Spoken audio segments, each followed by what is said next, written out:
போகி அன்று பழைய பொருட்களை தீயிட்டு கொளுத்துவதால் காற்று மாசு ஏற்படுவதாக கூறப்படும் நிலையில் அது குறித்து மக்கள் குரல் பகுதியில் எழுப்பப்பட்ட கேள்விகளுக்கு சிவகங்கை மக்கள் தெரிவித்த கருத்துக்களை பார்க்கலாம். இந்த பொருட்களை எரிச்சு போகி பண்டிகைன்ற பேர்ல பொருட்களை எரிச்சு இந்த சுற்றுச்சூழலை மசுத்தப்படுத்த விரும்பல. என்னுடைய கருத்து பழையன புகுதலும் புதியன வருதலும். அதாவது எண்ணங்களையும் நம்ம வீட்டையும் நம்ம எண்ணத்தையும் நம்மளுடைய சிந்தனையும் தான் புதுமையா வச்சுக்கணும் பொழுது பொருட்களை எரிக்க கூடாது. அதுக்கு மாற்று கருத்துனா நம்மளுக்கு தேவையற்ற பொருட்களா ஏன் அது தேவையற்ற பொருட்களை தூக்கி எரிக்கணும் அவசியம் கிடையாது. பிறகு கொடுத்தா கூட அது அவங்களுக்கு ஏதாவது ஒரு விதத்துல பயன்படலாம். அதனால அது மாதிரி நம்மளால தேவையற்றது இந்த பொருட்கள் எக்ஸஸா இருக்குன்னா அடுத்தவங்களுக்கு கொடுத்து அதை பயன்படுத்திக்கலாம்.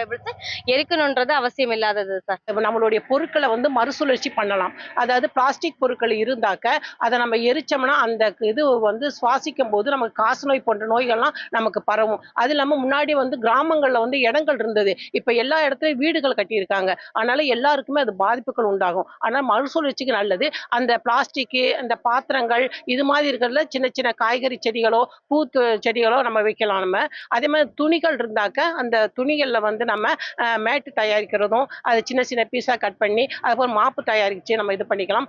அந்த காலத்து மக்கள் தன்னுடைய நல்ல பழக்கத்தை உண்டாக்கிக்கிறதுக்காக கெட்ட பழக்கத்தை விடுறதுக்கான ஒரு சொல்லுதான் இது. அது போக அந்த காலத்துல ஓலைப்பெட்டியை தான் எரிச்சாங்க. இந்த போகி பண்டிகைங்கிறது வீட்டை சுத்தப்படுத்தி தூய்மை பண்ணி வீட்டில் இருக்கிற ஒட்டடை, வீட்டில் இருக்கிற ஓட்ட உடசல், மரச்சாமான்கள், இந்த மாதிரி குப்பைகள் இதைத்தான் கொண்டு வாசல் எரிச்சாங்க. ஆனால் இன்னைக்கு அதை தவறாக புரிஞ்சுக்கிட்டு இன்னைக்கு நகரவாசிகள், பெருநகரவாசிகள் எல்லாமே வீட்டில் இருக்கிற பிளாஸ்டிக்கு, டயரு, கம்பிகள், இந்த மாதிரி இப்போ பிளாஸ்டிக் பை இதெல்லாம் போட்டு எரிக்கிறாங்க. இதனால காற்று மாசுபடுது, மூச்சுத்திணறல் ஏற்படுது, பொல்யூஷன் பிரச்சனை வருது. போகி பண்டிகைங்கிறது பழைய பொருட்களை முதல்ல எரிக்கவே கூடாதுங்க.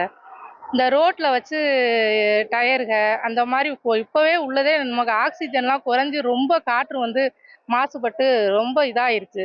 நம்ம என்ன பண்ணணும்னா இந்த ஆடைகளை ஏழை எளியவர்களுக்கு கொடுக்கலாம். அந்த மறுசுழற்சி மற்ற பொருட்களை பிளாஸ்டிக் அந்த டயர் அந்த மாதிரி இதுகளை மறுசுழற்சி முறைக்கு கொடுக்கலாம். இந்த மாதிரி பண்ணணும். நமக்கு அந்த உபயோகப்படாத பொருளை பிறருக்கு கொடுக்கலாம். நமக்கு தேவைப்படுறவங்களுக்கு அதை கொடுக்கலாம். இப்போ இந்த தூய்மை காவலர் இருக்காங்களே அவங்களே வீட்டில் நம்ம பொருட்களை எடுத்துகிட்டு போயிடுறாங்க. சில பொருள் அதில் ரீசைக்கிள் பண்ணுற பொருளும் இருக்குது. இப்போ நம்ம யாருமே வரல அப்படிங்கன்னா அதுக்கு யூஸ் பண்ணுற குப்பை தொட்டிகள்லாம் இப்போ தெருவில் எல்லாம் வச்சுருக்காங்க. அங்கே போய் வச்சுட்டோம்னா அவங்க எடுத்துகிட்டு போயிடுவாங்க. வெளியில் கீழே எதுவும் போட்டால் பிள்ளைங்களுக்கு சுற்றுச்சூழல் பாதிப்பாகும். மக்கள் குரல் பகுதியில் சிவகங்கை வாழ் மக்கள் தெரிவித்த கருத்துக்களை பார்த்தோம். இனி செல்லும் இடமெல்லாம் செய்தி. தந்தி டிவியின் வாட்ஸ்அப் சேனலை ஃபாலோ பண்ணினா செல்ல இருக்கும் இடமெல்லாம் செய்தி. இதோ QR கோட் இப்பவே ஸ்கேன் பண்ணுங்க, ஃபாலோ பண்ணுங்க.